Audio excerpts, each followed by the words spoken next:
Assalamualaikum warahmatullahi wabarakatuh. Salam dan bahagia.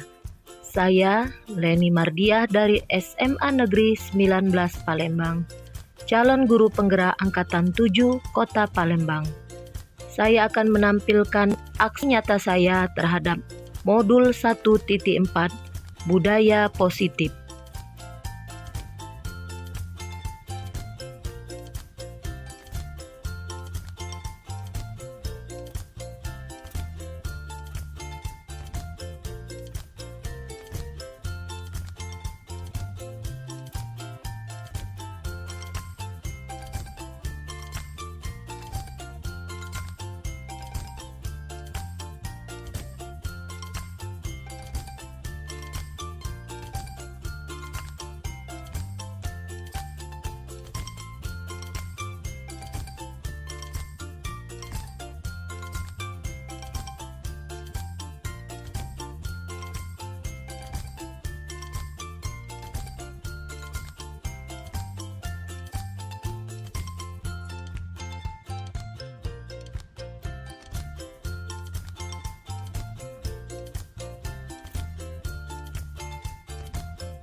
Ibu punya sticky notes di sini. Silakan kalian menuliskan keyakinan kelas yang menurut kalian akan kita terapkan di kelas. Jelas? Ya. Silakan tuliskan di sini. Boleh lebih dari satu.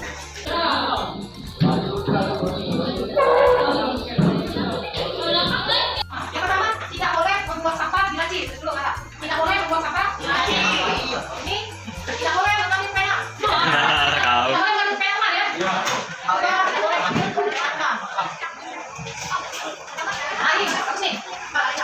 Sudah dapat. Tadi bagus sekali Windy memberikan pertanyaan bagaimana jika ada yang melanggar keyakinan kelas. Nah, jadi di sini kita punya yang namanya disiplin. Betul ya?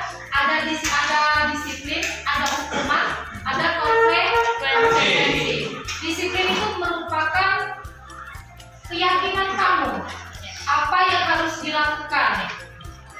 Disiplin. Jadi kita punya disiplin.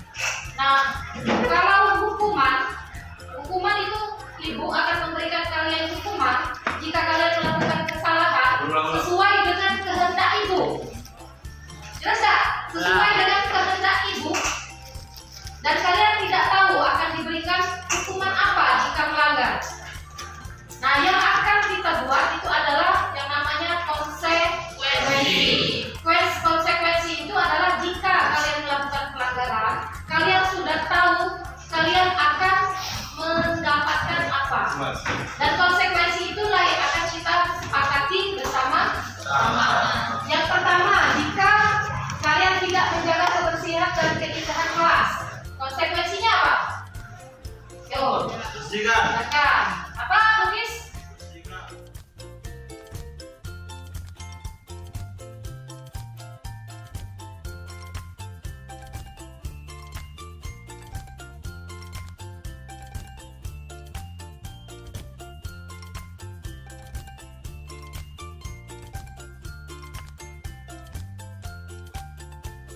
Alhamdulillah syukur pada hari ini kita dapat berkumpul dalam rangka diseminasi budaya positif yang akan disampaikan oleh rekan kita Leni Mardiah MPD, yang dalam hal ini beliau sebagai calon guru penggerak Angkatan 7. Ada baiknya kita sama-sama memperhatikan dan menyimak apa yang akan Ibu sampaikan kepada kita, terutama materi budaya positif ini. Pak, dalam kesempatan ini nanti saya selaku moderator, silakan Bapak Ibu untuk menanyakan hal-hal yang penting. Kemudian kata sambutan dari Kepala Sekolah SMA Negeri 19 dalam hal ini diwakili oleh Ibu Elis Julia MPD, kemudian acara intinya yaitu diseminasi budaya positif yang nanti akan disampaikan oleh Ibu Leni Mardiah MPD. Baiklah, kita mulai dengan pembukaan. Marilah kita bersama-sama membaca basmalah. Bismillahirrahmanirrahim. Selanjutnya sambutan dari kepala sekolah yang diwakili oleh Ibu Elwi Zulia MPD. Pada Ibu, dipersilakan. Terima kasih. Assalamualaikum warahmatullahi wabarakatuh.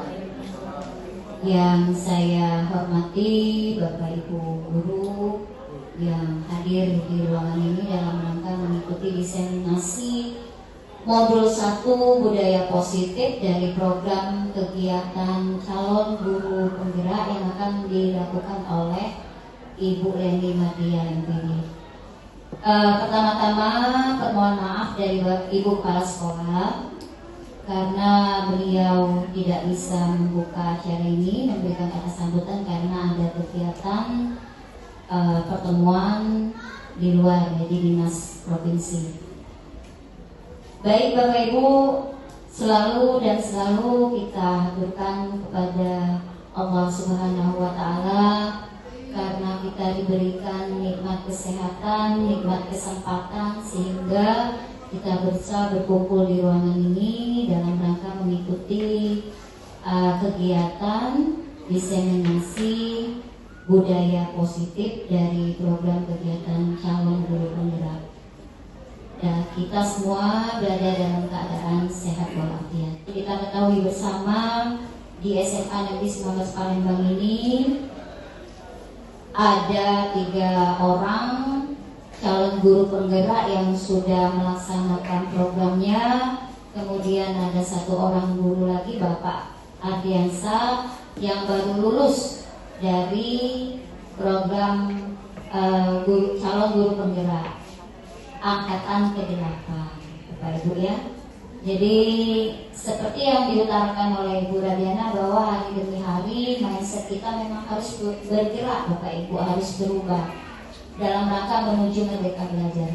Seperti kita ketahui bahwa program guru penggerak ini adalah untuk mengembangkan, menumbuh kembangkan pendidikan yang intinya untuk mengembangkan para murid agar bisa pembelajarannya bersifat holistik, aktif, proaktif untuk mengembangkan siswa tersebut dan juga mungkin kepada tenaga pendidik lainnya sebagai transformator atau menciptakan transformasi well-being ekosistem pendidikan, Bapak Ibu. Kemana arah muaranya nanti adalah untuk mengembangkan dan meningkatkan profil pelajar Pancasila yang nanti bermuara untuk tentunya ke arah merdeka belajar. Jadi Bapak Ibu, alhamdulillah nanti kita sudah punya 4 orang calon guru penggerak. Mudah-mudahan SMA kita ini nanti akan lebih baik. Kemarin pada waktu itu saya diamanahkan oleh pengawas dari dinas provinsi, diutarakannya bahwa kalaupun ada calon guru penggerak di sekolah tersebut, maka calon guru penggerak itu bertugas untuk membangun sekolahnya agar pendidikan itu lebih baik. Katanya bukan calon guru penggerak itu memberikan sosialisasi atau misalnya workshop kemana-mana ke sekolah-sekolah yang lain, bukan Bapak Ibu. Tapi bangunlah dulu sekolahnya, bangunlah dulu pendidikan yang ada di sekolah ini, baik itu siswa, ke guru dan seluruh warga sekolah. Jadi sekali lagi mari kita ikuti bersama kegiatan diseminasi modul 1 budaya positif ini yang akan dipaparkan oleh Ibu Leni Mardia MPD. Semoga bisa bermanfaat dan pada waktunya nanti kalau memang ada yang ingin disampaikan atau diutarakan, ada yang ingin ditanyakan, kami persilakan. Jadi itu saja kata sambutan saya mewakili dari Ibu Kepala Sekolah. Akhir kata saya ucapkan wassalamualaikum warahmatullahi wabarakatuh. Kepada Ibu Zulia MPD yang telah memberikan kata sambutannya, acara selanjutnya paparan atau penjelasan yang akan disampaikan oleh Ibu Leni Mardia SPD MPD. Kepada Ibu dipersilakan. Baiklah, Assalamualaikum warahmatullahi wabarakatuh. Apa kabar Bapak Ibu semuanya? Sehat? Ya, semua ya. Saya Leni Mardia, calon guru penggerak angkatan 7 Kota Palembang.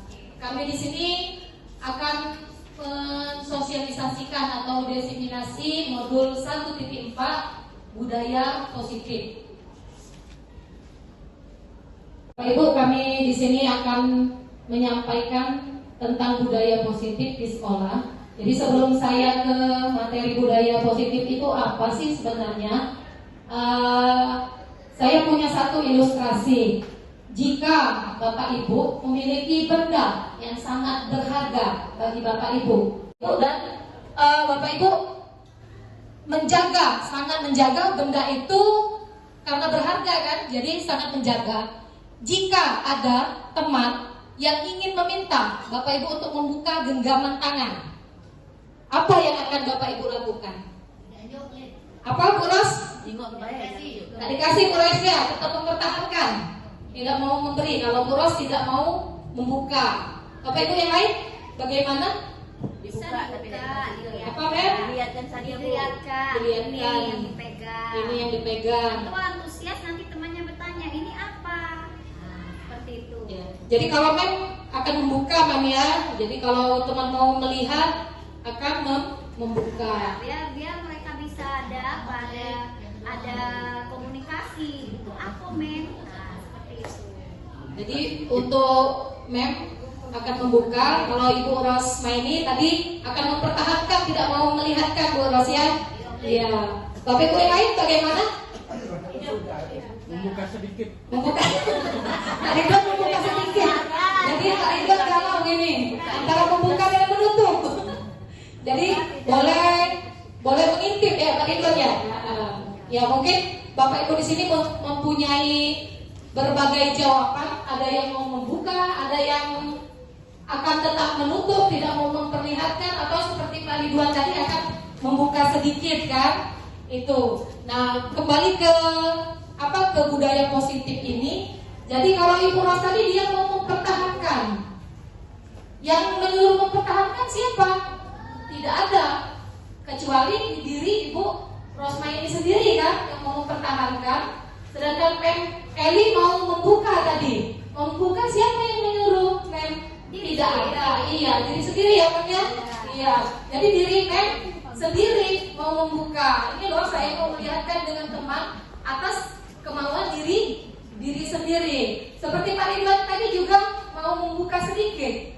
Karena kemauan diri Pak Ridwan sendiri. Nah, disinilah kaitannya dengan budaya positif. Nanti akan ada taruh Pak Adi, next. Satu lagi. Nah, lewat. Nah, di sini ada yang namanya teori kontrol atau teori pilihan menurut Dr. William Glasser. Yang pertama, Anda tidak bisa mengontrol orang lain. Hanya Anda yang bisa mengontrol diri Anda sendiri. Jadi kaitannya dengan membuka tangan tadi, kita tidak bisa memaksa Ibu Ros buka. Kalau dia tidak mau, tidak akan dibuka kan. Nah seperti Mem tadi juga, Mem jangan dilihatin Mem dengan Ibu Radiana.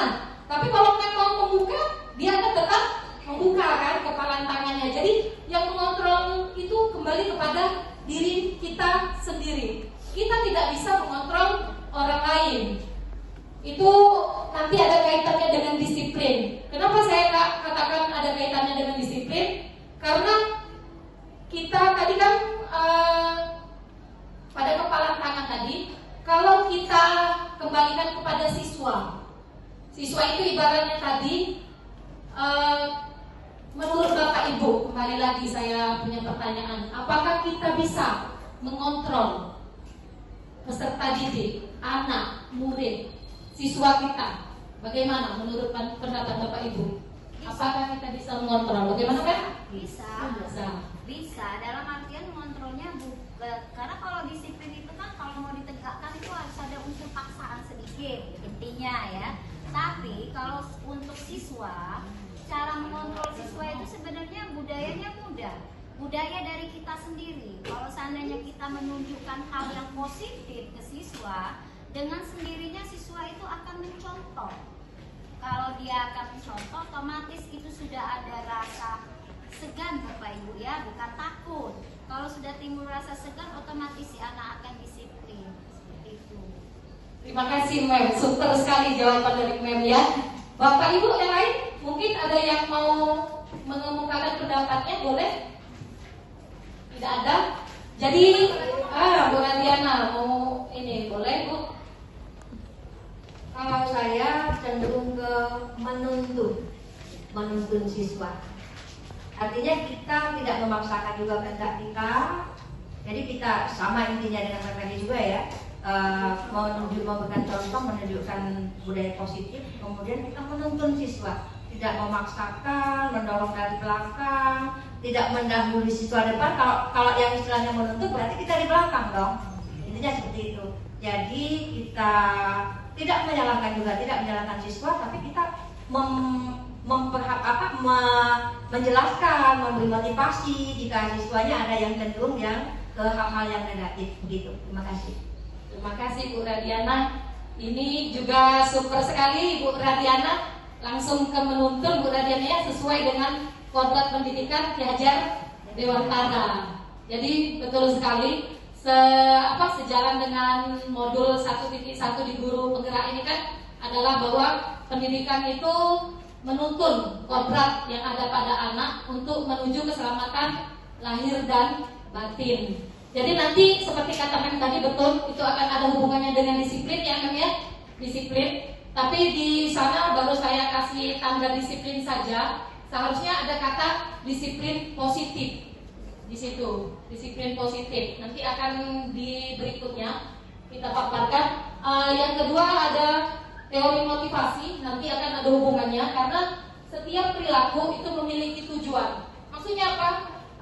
Ketika anak melakukan pelanggaran, mereka pasti punya alasan, betul nggak Bapak Ibu? Betul. Iya, jadi kalau anak melakukan pelanggaran mereka akan punya alasan.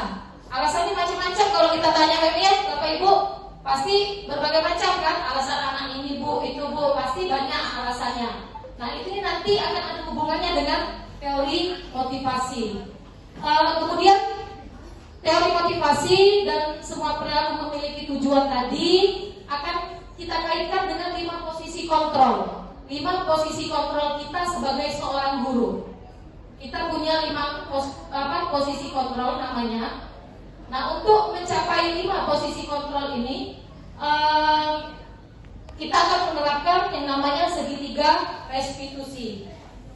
Kemudian hal tersebut juga ada hubungannya dengan 5 kebutuhan dasar manusia, yaitu kebutuhan kita berbeda.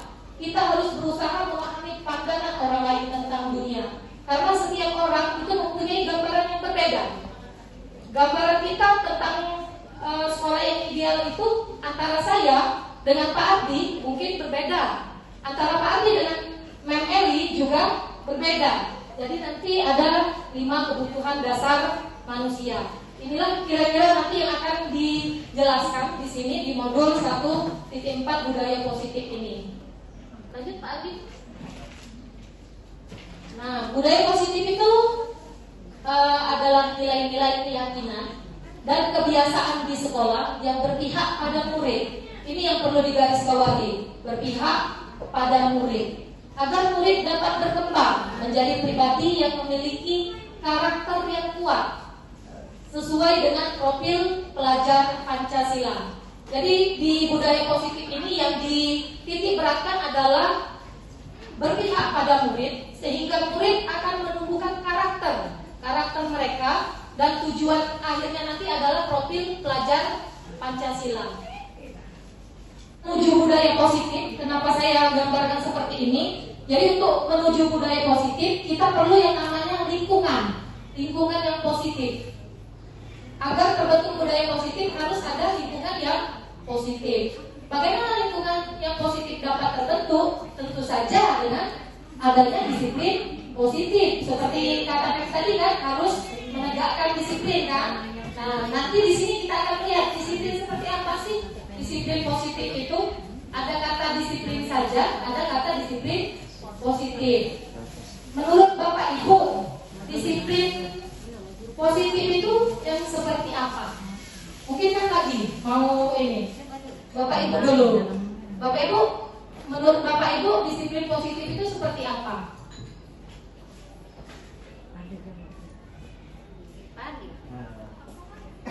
Saya coba kasih pandangan sedikit aja. Kan disiplin positif itu kan pribadi. Dari dasarnya pribadi dulu. Kalau pribadinya sudah memfokuskan bahwa ada perubahan ke arah yang baik, maka dia akan tercipta di sekitar lingkungannya. Tapi kalau tidak didukung dengan lingkungan juga, pribadi tadi tetap masih dia sendiri, tidak memberikan efek kepada orang lain, begitu. Jadi antara pribadi dengan lingkungan sehingga menjadi budaya positif itu harus sinergi satu sama lain, begitu Bu. Terima kasih Pak Ardi, betul sekali kata Pak Ardi. Jadi harus dari diri sendiri dulu Pak Ardi ya. Sudah dari diri sendiri, harus didukung juga dengan lingkungan yang positif, baru akan terbentuk suatu budaya positif. Bapak Ibu yang lain ada pendapat tentang budaya positif? Ya, yang di belakang, disiplin tanpa adanya ancaman. Kita tidak bisa atau tidak boleh mendisiplinkan seorang anak dengan ancaman. Jadi tumbuhkanlah rasa disiplin itu dari hatinya. Jadi dengan pemberian contoh, mungkin dari kita secara pribadi kita memberikan contoh. Jadi tanpa ada paksaan, tanpa ada ancaman, tapi tumbuhkanlah rasa kesadaran kepada anak itu untuk melakukan sebuah kebaikan atau sebuah tingkah laku yang positif. Terima kasih. Yang Fitri, jadi saya yakin Bapak Ibu pasti sudah terbayang kan di benak apa disiplin positif itu pasti sudah terbayang. Next Pak Ardi. Nah, jadi di sini saya memberi ada tangga seperti ini bahwa disiplin positif itu nanti akan merupakan kontrol diri. Kontrol diri terhadap apa? Terhadap tujuan. Nah, di sini di kurikulum Merdeka ini nilai kebajikan yang mau kita tumbuhkan itu adalah profil pelajar Pancasila. Dimensi dari profil pelajar Pancasila itu yang pertama beriman, bertakwa kepada Tuhan Yang Maha Esa dan berakhlak mulia. Itu yang pertama kali. Kemudian berkebinekaan global, bernalar kritis, mandiri, kreatif, bergotong royong. Itu jadi dimensi profil pelajar Pancasila yang mau kita tumbuhkan di sini dari disiplin positif ini. Kalau dimensi ini tumbuh pada peserta didik kita yakin pasti akan tumbuh budaya positif di sekolah kita SMA Negeri 19 Palembang pastinya ya. Nah, untuk menumbuhkan budaya positif ini tentu saja tidak bisa dilakukan oleh satu atau dua orang. Misalnya di sini calon guru penggerak angkatan 7 ada 3, nanti Pak Ardi angkatan 8 ada 4 orang, yang bergerak hanya 4 orang, tidak bisa. Kemudian ditambah mungkin wakil ada 5 wakil, orang 9 juga tidak bisa tercapai budaya positif ini kalau hanya beberapa orang. Bisa tercapai bagaimana? Bisa tercapai adalah dengan kerjasama seluruh warga sekolah, tidak hanya guru, tapi juga siswa, peserta didik. Karena tujuan kita di sini adalah tadi kan untuk apa? Peserta didik. Jadi fokus kita di sini di dunia pendidikan adalah peserta didik yang utama. Jadi harus ada kolaborasi antara semua warga sekolah. Disiplin yang bertujuan untuk menumbuhkan kesadaran serta memberdayakan anak untuk melakukan sesuatu tanpa sogokan, tanpa ancaman maupun hukuman, sehingga terbentuk murid-murid yang berkarakter, santun, jujur, peduli, dan bertanggung jawab. Sebenarnya sebelum masuk ke sini tadi saya itu mau bertanya sebenarnya kepada Bapak Ibu.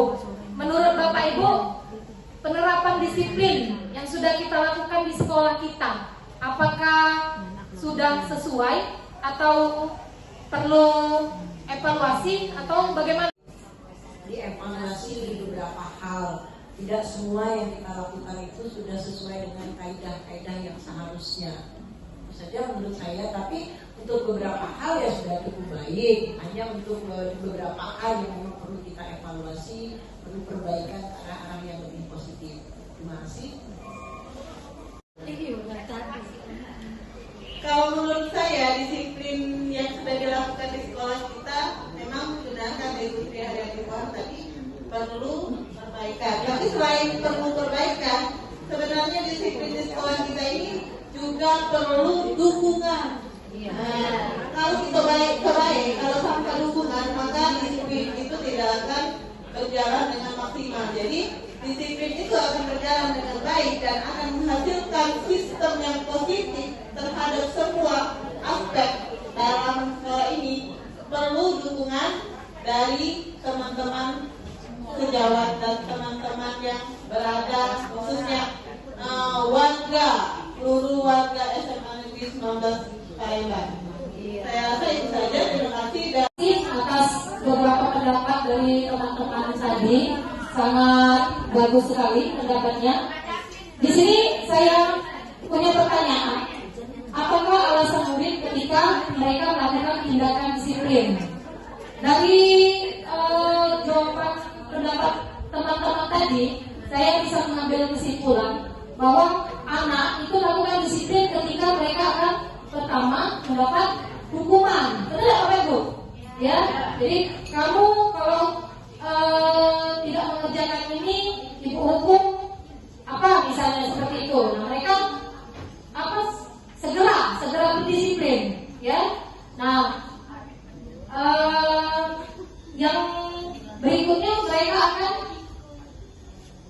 melakukan disiplin juga dengan sungguh-sungguh jika kita memberikan ujian. Benar nggak Bapak Ibu? Nah, itu rajin sekali kerjain tugas ini kita seperti itu, mereka akan cepat kan. Nah, ini ada kaitannya tadi dengan teori motivasi. Yang mengumpul tugas duluan akan mendapat nilai tambahan seperti itu kan Bapak Ibu ya. Nah, itu termasuk ke dalam penghargaan atau pujian. Jadi penghargaan yang akan kita berikan kepada anak itu berupa nilai kan.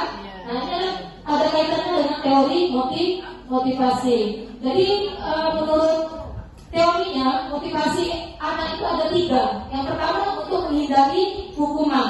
Jadi untuk menghindari hukuman. Yang kedua untuk mengharapkan penghargaan atau ujian. Seperti kata Bu Nima tadi, mereka akan berdisiplin jika kita memberikan nilai tambahan atau memberikan pujian atau memberikan reward. Misalnya siapa yang kelompoknya yang bagus akan ibu beri pena, misal seperti itu kan. Nah, ini juga termasuk penghargaan atau pujian. 2 motivasi ini merupakan motivasi eksternal. Motivasi eksternal itu motivasi yang berasal dari luar diri mereka. Yang ketiga itu adalah motivasi untuk menghargai diri sendiri. Jadi mereka melakukan sesuatu itu karena menghargai diri mereka, sesuai dengan keinginan mereka untuk menjadi lebih baik. Nah, ini motivasi internal. Nah, Bapak Ibu, yang mau kita tuju ini adalah motivasi yang ketiga, untuk menghargai diri mereka sendiri. Bagaimana caranya kita mendisiplinkan siswa tadi, tapi mereka melakukannya atas keinginan mereka sendiri, tanpa menghindari hukuman, tanpa mengharapkan penghargaan atau pujian. Itu. Seperti kata Bu Ana tadi, bagaimana kalau kita melakukannya? Nah, seharusnya itu tidak kita lakukan lagi. Kenapa? Karena penghargaan atau pujian itu akan membunuh di sini dalam tanda kutip ya, membunuh kreativitas atau motivasi anak. Jadi mereka tidak punya keinginan sendiri. Jika tidak ada hadiah, tidak mau mengerjakan, tidak mau disiplin. Jika tidak disertai hukuman, tidak mau. Nah, itu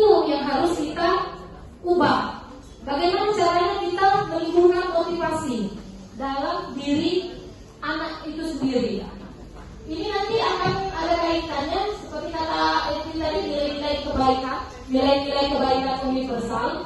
Bagaimana kita menimbulkan nilai-nilai kebaikan universal pada diri anak agar mereka melakukan disiplin itu tanpa terpengaruh dari hukuman ataupun penghargaan.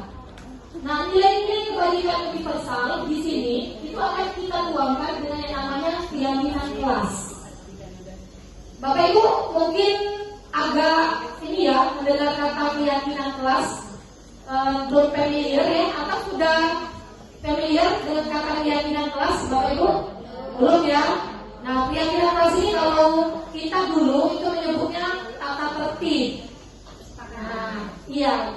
Di sini kesepakatan nanti akan ada keyakinan kelas yang kemudian nanti akan menjadi kesepakatan dan keyakinan sekolah. Ya, bedanya artinya sudah ada ya sejak dulu tata tertib. Nah, nanti kita lihat bedanya apa dengan tata tertib yang sudah kita terapkan. Nah, di sini sebelum itu saya akan ini dulu menampilkan langkah-langkah membuat keyakinan kelas. Yang pertama, ini murid diminta menuliskan keyakinan masing-masing. Kalau tata tertib kan seperti ini, kita di kelas jika kalian terlambat maka kalian harus ini misalnya langsung kita putuskan kan sendiri, itu lah Bapak Ibu ya. Nah, kalau keyakinan kelas itu bedanya kita membuatnya bersama-sama dengan murid. Yang pertama, murid diminta menuliskan keyakinan mereka masing-masing. Setelah itu ditulis di dalam kolom. Kemudian didiskusikan bersama-sama hal-hal apa yang penting dan perlu dibuat sebagai keyakinan kelas. Kemudian keyakinan kelas itu dibuat dalam kalimat positif. Kalimat yang positif. Keyakinan kelas itu jangan banyak-banyak Bapak Ibu. Jadi cukup 4-5 saja agar anak mudah ingat. Kalau sudah terlalu banyak mereka nanti bingung kan. Jadi kita batasi 4-5 saja. Kemudian setelah keyakinan kelas itu sudah kita sepakati, kita buat dan ditempel di tempat yang mudah dibaca. Itu untuk langkah-langkah keyakinan kelas. Nah, ini contoh keyakinan kelas yang sudah saya buat di kelas saya, kelas 11 IPS 1. Ada videonya sebenarnya, tapi nanti akan saya tampilkan setelah ini selesai. Ada video pas pembuatan. Ini keyakinan kelas anak menempel, keyakinan kelas yang sudah mereka tuliskan.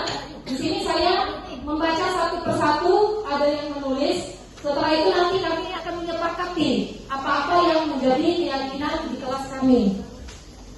Nah, ini yang sudah jadi keyakinan kelas 12 IPS 1. Yang pertama datang ke kelas tepat waktu, budaya 5S, menjaga kebersihan dan keindahan kelas, tidak mengganggu orang lain, peduli sesama dan solidaritas. Keyakinan kelas 11 IPS 1. Ketika kita mendengar kata disiplin, tentu kita akan mengkaitkannya dengan kata pelanggaran. Ya, Bapak Ibu, setiap pemberlakuan disiplin pasti ada yang namanya pelanggaran yang dilakukan oleh siswa. Itu ya Bapak Ibu ya. Nah, pelanggaran ini nanti akan ada yang namanya hukuman. Nah, di sini saya punya pertanyaan, apa perbedaan hukuman dan konsekuensi? Betul sekali, seperti kata Mem Eli tadi. Jadi kalau melihat dari program Mem Eli tadi, pertama kali mengajari kelas 12 itu apa yang dinamakan dengan kesepakatan kelas. Jadi kesepakatan kelas itu tidak harus wali kelas dengan siswa perwalian, tapi kita juga guru mapel di setiap kelas boleh membuat kesepakatan kelas untuk mata pelajaran kita saja kan.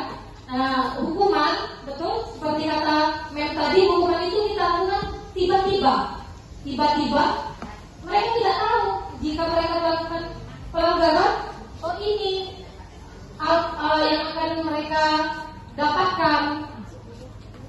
Mereka tidak tahu, jadi secara spontan diberikan seperti itu. Kalau konsekuensi tadi kita sudah sepakati dan mereka sudah tahu jika saya melakukan pelanggaran ini artinya saya akan mendapatkan ini. Tahu mereka sudah, betul sekali. Nah, di sini saya punya konsep disiplin ini dengan identitas gagal. Di sini disiplin juga, tapi dengan identitas gagal. Yang pertama itu hukuman.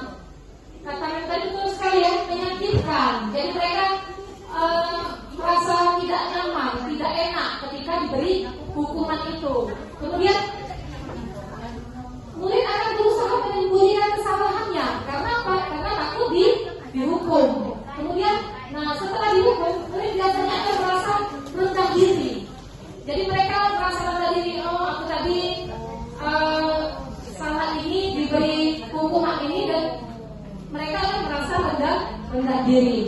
Nah, di sini ada penghargaan. Mungkin Bapak Ibu bertanya, kenapa sih penghargaan dikatakan juga dengan sebagai konsep disiplin dengan identitas gagal, kan? Ini kaitannya dengan pertanyaan Bu Ana tadi, bahwa penghargaan itu tidak efektif. Kenapa tidak efektif? Karena mereka akan melakukannya saat kita memberi penghargaan saja. Ketika kita tidak memberi penghargaan, maka mereka tidak akan melakukan disiplin. Kemudian akan merusak hubungan. Ada sifat iri. Jadi ada anak yang tidak mendapat penghargaan akan merasa iri dengan temannya yang mendapat penghargaan. Mematikan kreativitas. Jadi yang saya katakan di awal tadi kan, bahwa mereka tidak lagi punya keinginan untuk berusaha sendiri tanpa penghargaan tadi. Nah, merampas hak dan menghargai dirinya. Ini disebut dengan disiplin dengan identitas gagal. Oke, saya kaitkan dengan teori motivasi tadi ya, Bapak Ibu. Jadi, bagaimana konsep disiplin dengan identitas sukses? Itu yang pertama adalah adanya konsekuensi yang kita inginkan tadi ya. Adanya penguatan jangka pendek, tapi kalau konsekuensi, murid akan menghormati peraturan, tapi murid tetap menyembunyikan kesalahannya dan tidak merenungi kesalahan. Artinya untuk konsekuensi itu tidak sepenuhnya sukses sebenarnya ya, kalau menurut saya. Nah, di sini ada restitusi. Bapak Ibu sudah pernah mendengar restitusi? Mungkin restitusi itu nanti akan ada saya bahas di belakang, tapi di sini bedanya dengan konsekuensi. Restitusi ini bersifat jangka panjang. Murid akan menghormati dan menghargai dirinya dan orang lain, dan akan bertanggung jawab atas apa yang dilakukannya, sehingga dia mempunyai keinginan untuk memperbaiki dirinya. Perbedaan antara hukuman dengan konsekuensi seperti ini Bapak Ibu. Kalau hukuman, kalau dia tidak pakai sepatu warna hitam, kita suruh bukanlah sepatu, nggak usah pakai sepatu ya seharian ini. Mungkin kita seperti itu dulu ya, pernah. Nah, atau kamu merobek buku teman, kamu harus membersihkan WC. Itu merupakan hukuman. Tapi kalau konsekuensi, contohnya lari mengelilingi lapangan.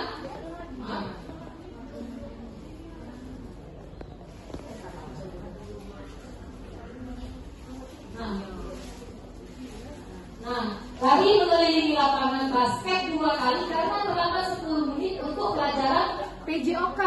Digarisbawahi di sini untuk pelajaran PJOK. Boleh kita menyuruh anak lari. Mengerjakan tugas pada jam istirahat 10 menit karena terlambat masuk kelas 10 menit. Jadi ini merupakan konsekuensi. Dan ini sudah kita beritahu kepada anak sebelum kita awal memulai pelajaran.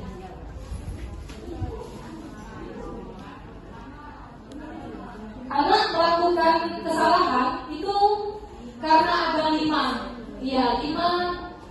kebutuhan dasar manusia. Karena setiap perilaku itu memiliki tujuan untuk memenuhi kebutuhan dasarnya.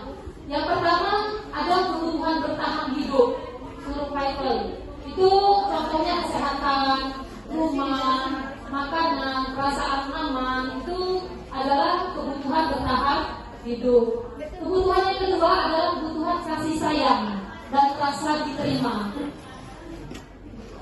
Kebutuhan akan rasa cinta, rasa diterima oleh lingkungan atau kelompoknya. Pasti Bapak Ibu pernah menemui ada anak yang kalau bahasa kita tuh bermanja-manja, caper ya, Bapak Ibu ya.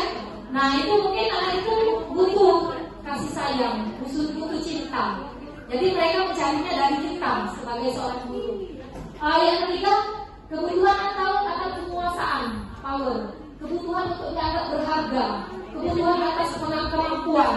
Jadi kalau Bapak itu menemui anak seperti apa? Kata kita sok, misalnya sok pinter, misalnya atau sok gagah, ada kan? Anak kadang seperti itu. Nah berarti dia butuh penguasaan. Dia butuh merasa butuh merasa dihargai atas kemampuannya. Jadi pengakuan atas kemampuan dia. Ada Bu, Hikayat? Ada. Ya. Betul sekali. Nah, kemudian banyak capai 11. Kebutuhan akan kebebasan, freedom. Nah, di sini dia butuh untuk menentukan pilihan, tidak mau terikat dan mandiri. Mungkin anak ini biasa dikekang, jadi ketika di sekolah dia mau bebas, jadi unjuk kebebasan dia itu bisa dengan melanggar peraturan. Saya tidak mau mengerjakan ini Bu, mau bebas. Nah, kita harus melihat, berarti anak ini butuh kebutuhan akan kebebasan. Kebutuhan yang kelima itu kebutuhan akan kesenangan, fun. Jadi kalau ada anak suka main-main di kelas, sekarang lagi viral main lato-lato, nah sepertinya ini butuh kebutuhan akan kesenangan. Jadi dia mencari kesenangan dengan bermain, tertawa, itu senang-senang. Ini kebutuhan akan kesenangan.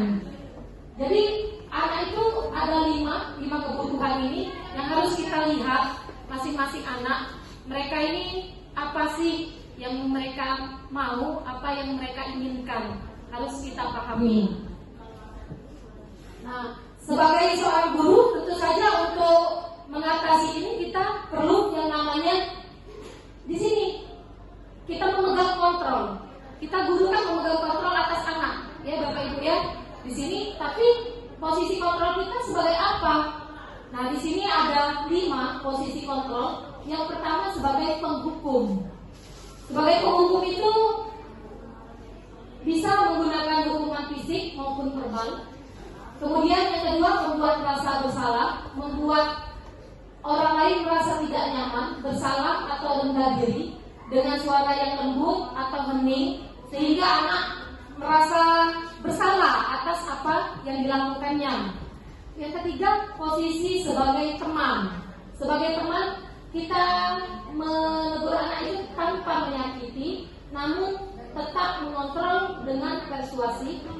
Kemudian yang keempat sebagai pengawas, mengawasi berdasarkan peraturan dan mengingatkan akan konsekuensinya.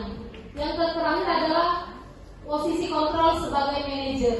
Guru berbuat sesuatu bersama murid, mempersilakan murid bertanggung jawab atas masalahnya sendiri. Posisi yang terakhir inilah sebenarnya posisi kunci untuk memegang peranan penting sebagai manajer. Seyogyanya kita sebagai guru memegang posisi yang terakhir sebagai manajer. Jadi sebagai manajer ini bagaimana kita sebagai teman, sebagai pengawas bagi anak, tapi tanpa melepaskan murid untuk bertanggung jawab sendiri.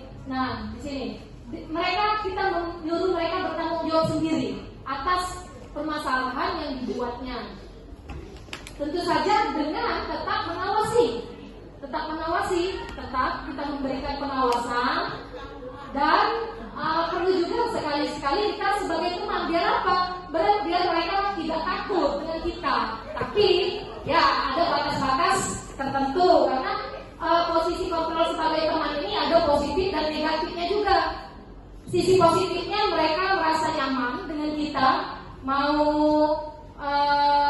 mengemukakan pendapat, tapi sisi negatifnya mereka ini kadang tidak ada batas. Karena menganggap teman tadi kan, karena tidak ada batas, itu sisi yang negatif. Nah, di sini 5 posisi kontrol. Kalimatnya apa? Agak kabur ya. Jadi untuk penghukum, pembuat orang bersalah, teman dan pemantau itu merupakan motivasi eksternal, motivasi yang berasal dari luar. Sedangkan motivasi intrinsik yang yang berasal dari diri sendiri itu adalah sebagai manajer. Tadi kan saya memberikan perbedaan antara konsekuensi dengan restitusi ya Bapak Ibu. Mungkin Bapak Ibu ada yang bertanya-tanya apa sih restitusi? Restitusi di sini proses menciptakan kondisi bagi murid untuk memperbaiki kesalahan mereka. Jadi di sini murid ditekankan untuk memperbaiki kesalahan mereka sehingga mereka bisa kembali pada kelompok mereka dengan karakter yang lebih kuat. Bedanya dengan konsekuensi. Kalau konsekuensi kita hanya memberikan saja konsekuensinya, tapi kalau restitusi kita memberikan kesempatan kepada murid untuk memperbaiki kesalahan mereka. Nanti kita akan lihat bagaimana cara murid untuk memperbaiki kesalahannya dengan segitiga restitusi nanti. Nah, restitusi membantu murid menjadi lebih disiplin, memiliki tujuan dan memulihkan dirinya setelah berbuat salah. Penekanannya bukan pada bagaimana berperilaku untuk menyenangkan orang lain atau menghindari ketidaknyamanan, namun tujuannya adalah menjadi orang yang menghargai nilai-nilai kebajikan yang mereka percaya. Segitiga restitusi merupakan suatu proses dialog yang dijalankan oleh guru atau orang tua agar menghasilkan murid yang mandiri dan bertanggung jawab dengan 3 langkah. Yang pertama, menstabilkan identitas. Yang kedua, menanyakan keyakinan. Yang ketiga, validasi tindakan yang salah. Jadi pertama kita harus menstabilkan identitas anak dulu. Ketika kita panggil, kita bisa memberikan pertanyaan seperti ini, Bapak Ibu, contohnya. Setiap orang pasti pernah melakukan kesalahan. Kamu bukan satu-satunya yang pernah melakukan ini. Nah, jadi di situ menstabilkan identitas anak. Kemudian kita menanyakan keyakinan. Keyakinan itu contohnya bisa keyakinan kelas apa yang telah kita sepakati. Kamu ingin menjadi orang seperti apa? Validasi tindakan yang salah. Yang terakhir, yang ketiga adalah kamu tentu punya alasan mengapa melakukan itu. Adakah cara yang lebih efektif untuk mendapatkan apa yang kamu butuhkan? Jadi dengan mengikuti 3 langkah pada segitiga restitusi ini, anak kita ajak berpikir apakah tindakan yang dilakukannya itu sudah benar atau salah menurut dia. Kemudian jika dia tahu letak kesalahannya, kita tanyakan lagi menurut diri dia sendiri bagaimana dia memperbaiki kesalahannya. Baru nanti setelahnya kita melihat apakah dia melakukan atau tidak. Segitiga restitusi ini sudah saya terapkan di kelas saya dengan beberapa murid dan hasilnya sangat luar biasa, Bapak Ibu. Murid-murid perilakunya sangat berubah, sangat berubah, dan ketika mereka melakukan kesalahan lagi kita ingatkan kembali. Jadi mereka tidak merasa disalahkan, tidak merasa tertekan, tapi mereka merasa dihargai. Seperti itu, ya Bapak Ibu. Ini ada video pelaksanaan segitiga restitusi yang saya lakukan pada salah satu murid saya. Itu saja Bapak Ibu yang bisa saya sampaikan untuk modul 1.4 budaya positif ini. Saya ucapkan terima kasih atas waktunya dan apresiasinya. Saya kembalikan lagi kepada moderator Ibu Radiana. Assalamualaikum warahmatullahi wabarakatuh. Itu tadi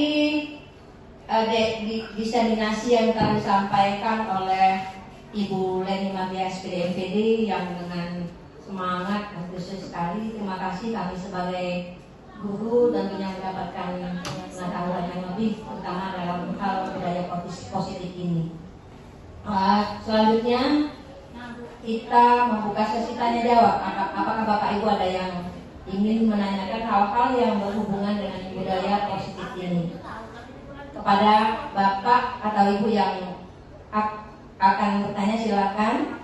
Nanti Ibu Leni akan menjelaskan. Jadi di sini saya ingin bertanya. Jadi apa yang sudah disampaikan oleh Ibu Leni kira-kira saya sebagai guru yang mengajar di SMA 19 ini, apakah bisa saya melaksanakan restitusi kepada siswa walaupun saya bukan atau belum menjadi bagian dari guru penggerak. Terima kasih. Itu tadi pertanyaan dari Ibu Panca. Baik, kita masuk ke pertanyaan kedua. Silakan Bapak Ibu. Ya, sepertinya ada Pak Agus. Terima kasih kepada Ibu Moderator, Ibu Radiana. Ibu, saya ada sedikit yang menurut saya itu perlu dijelaskan ulang. Kita kan mau membangun budaya positif.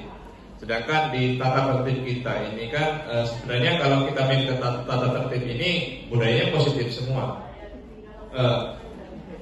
Di situ kan ada kata-kata membudaya nanti. Di muara akhirnya ada kata-kata membudaya. Saya pernah baca buku bahwa untuk membudayakan sesuatu itu awalnya harus ada paksaan dulu. Sebelum kalau awalnya tidak dipaksa tidak akan pernah bisa untuk membudaya. Nah sekarang kita budaya positif ini yang dari bidang mana dulu? Itu yang mau saya tanyakan. Sisi positif dari bidang mana dulu? Dari apanya dulu? Itu satu. Yang kedua, untuk saya tak setuju tadi dengan hukuman. Kalau konsekuensi saya kurang. Karena apa? Untuk membuat sesuatu itu menjadi membudaya harus ada hukuman dulu. Hukuman diterapkan, lama-lama si pelanggar ini akan menghindar daripada hukuman dengan mengurangi kesalahannya, gitu. Apakah hukuman ini dipandang lebih baik atau perlu action yang lain? Nah itulah yang akan saya tanyakan. Jadi saya cuma menyampaikan apakah hukuman yang selama ini diterapkan itu masih kurang baik atau memang perlu ada hal-hal yang perlu kita perbaiki, kan seperti itu. Jadi intinya yang saya tanyakan hukuman dengan konsekuensi itu tadi, apakah kita mau menggunakan yang mana gitu. Kalau saya pribadi cenderung kita menggunakan yang hukuman untuk membudayakan sesuatu hal yang lebih baik. Terima kasih. Wassalamualaikum warahmatullahi wabarakatuh.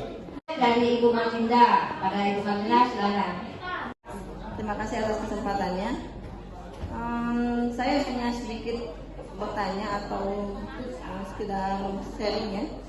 Kita kan selama ini tahunya kalau siswa tadi contoh Bu Leni tadi kan ada siswa terlambat sekolah dihukum dengan lari 2 keliling lapangan, atau seandainya siswa ribut di kelas kita hukum dengan cara misalnya dia mengerjakan tugas atau dia misalnya menulis sebanyak-banyaknya, saya tidak akan ribut lagi sebanyak 2 buku ya, itu kan termasuk hukuman. Nah sekarang kita akan menerapkan budaya positif. Nah yang akan saya tanyakan, mungkin sekarang saya juga berbagi pengalaman, apa yang akan Ibu Leni lakukan ya beserta komunitas sekolah kita, baik dengan kepala sekolah atau dengan staf-staf, untuk mengubah dari hukuman tadi menuju budaya positif dengan cara membuat kesepakatan kelas secara kecilnya nanti akan berkembang menjadi kesepakatan sekolah yang akan diketahui dengan pihak wali murid. Demikian saja pertanyaan saya. Terima kasih. Wassalamualaikum warahmatullahi wabarakatuh. Terima kasih atas pertanyaannya. Baiklah, Ibu Leni Mardiah akan menjawab pertanyaan dari kawan-kawan. Silakan Ibu Leni. Ada teman-teman yang sudah memberikan pertanyaan. Tadi yang pertanyaan pertama kali adalah Ibu Panca. Kata Bu Panca, dengan budaya positif ini bagaimana? Bukan guru penggerak, ya Bu Panca ya. Ya, budaya positif ini harus seperti yang saya katakan tadi, harus diterapkan oleh semua warga sekolah. Walaupun bukan guru penggerak, tapi semua warga sekolah. Tidak hanya guru, tapi juga harus dengan murid. Semua warga sekolah. Jadi tentu saja harus bisa mempercaya, jadi kita sama-sama saling bahu-membahu untuk menerapkan budaya positif ini. Peran kami di sini sebagai guru penggerak, sebagai pendorong, penggerak, jadi mengajak teman-teman semua untuk merealisasikan budaya positif ini, tentu saja dengan dukungan dari kepala sekolah dan pihak sekolah, sekali lagi semua warga sekolah. Itu saja Bu Panca, jawaban dari saya. Terima kasih. Menjawab pertanyaan dari Pak Agus. Jadi intinya di sini Pak Agus lebih menekankan kepada hukuman Pak Agus ya. Jadi anak itu kadang-kadang tidak mentaati peraturan dengan konsekuensi tadi. Seperti yang saya katakan, antara hukuman dengan konsekuensi itu kan memiliki beberapa perbedaan yang sudah saya paparkan tadi.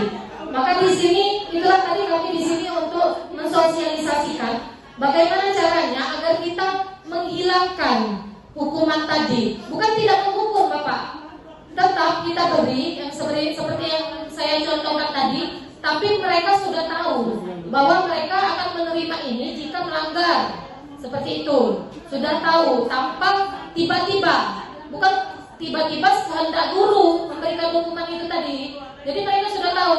Contohnya tadi kan, jika mereka terlambat, pelajaran apa nih? Pelajaran PJOK. Oh, mereka harus lari keliling lapangan. Jika pelajarannya bukan pelajaran PJOK, artinya mereka boleh misalnya dengan menulis. Kalau pelajaran agama misalnya mereka suruh menghafal ayat atau surat apa seperti itu yang berkaitan dengan pelajaran. Kalau misalnya matematika suruh menghafal rumus misalnya seperti itu. Jadi yang kita berikan itu yang sifatnya mendidik, tidak menyakiti, tidak membuat siswa merasa tidak nyaman. Nah, jika kata Pak Agus tadi, anak ini jika tidak dipaksa, tidak diberi agak keras sedikit ya Pak, tidak akan menurut. Nah, itulah tadi yang mau kita ubah. Mindset seperti itu yang mau kita ubah.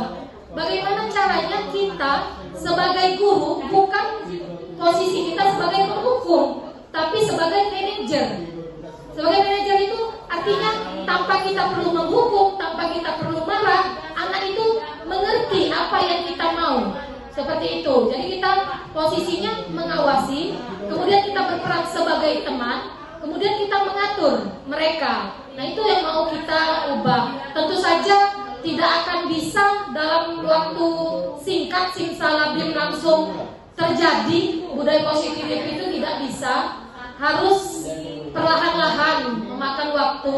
Yang disinilah kami sebagai guru penggerak ini mengajak Bapak Ibu untuk mengubah pola-pola kita yang lama menjadi yang baru agar budaya ini berkembang di sekolah kita, bukan hanya pada beberapa guru tapi semua. Pertanyaan Pak Agus tadi dengan pertanyaan Ibu Magenda sebenarnya ada kaitannya. Jadi kita berusaha menghilangkan kebiasaan menghukum tadi. Kita memposisikan diri kita dulu sebagai manajer bagi siswa. Nah, kaitannya untuk mengubah di sekolah. Jadi yang tata tertib hukuman tadi mau kita ubah. Itu yang pertama tadi seperti yang saya katakan harus ada kerjasama antar seluruh warga sekolah, tidak dapat dilakukan sendiri. Hal yang paling kecil yang dilakukan itu adalah dari kelas terlebih dahulu. Dari kelas terlebih dahulu kita membuat kesepakatan kelas, kita terapkan, kita beri pengertian kepada peserta didik hal-hal apa yang baik dan tidak baik yang harus mereka lakukan. Kalau semua sudah melaksanakan di semua kelas, di semua guru mata pelajaran, saya yakin peserta didik kita pasti akan terbiasa. Nah, untuk membuat kesepakatan sekolah ini diperlukan adanya kerjasama dengan orang tua. Orang tua harus tahu apa tata tertib tadi, peraturan yang ada di sekolah, dan apa konsekuensinya jika terjadi pelanggaran. Orang tua harus tahu, artinya pihak sekolah harus mengundang orang tua dan mensosialisasikan apa-apa saja yang akan disepakati di sekolah. Kami yakin orang tua jadi pasti punya satu pikiran dengan kita bahwa anak-anak ini harus berbuat yang positif, itu saya yakin pasti. Jadi harus ada kerjasama dan mensosialisasikan dengan pihak sekolah. Tentu saja harus bekerja sama dengan kepala sekolah di sini kan, jelas sekali itu. Jadi semua warga sekolah dan kepala sekolah. Itu saja Bu Marlinda. Jawaban dari saya, terima kasih. Jawaban dari pertanyaan dari Bapak Ibu tadi sudah dijawab oleh Ibu Leni, dan mudah-mudahan kita semua dapat memahaminya dan dapat menerapkannya nanti ke depan dengan siswa-siswa kita, dan sehingga terjadi budaya positif seperti yang telah dijelaskan oleh Ibu Leni Mardia. Terima kasih sekali lagi Bapak Ibu atas kehadirannya. Dan kita tutup acara ini dengan mengucap hamdalah. Alhamdulillah.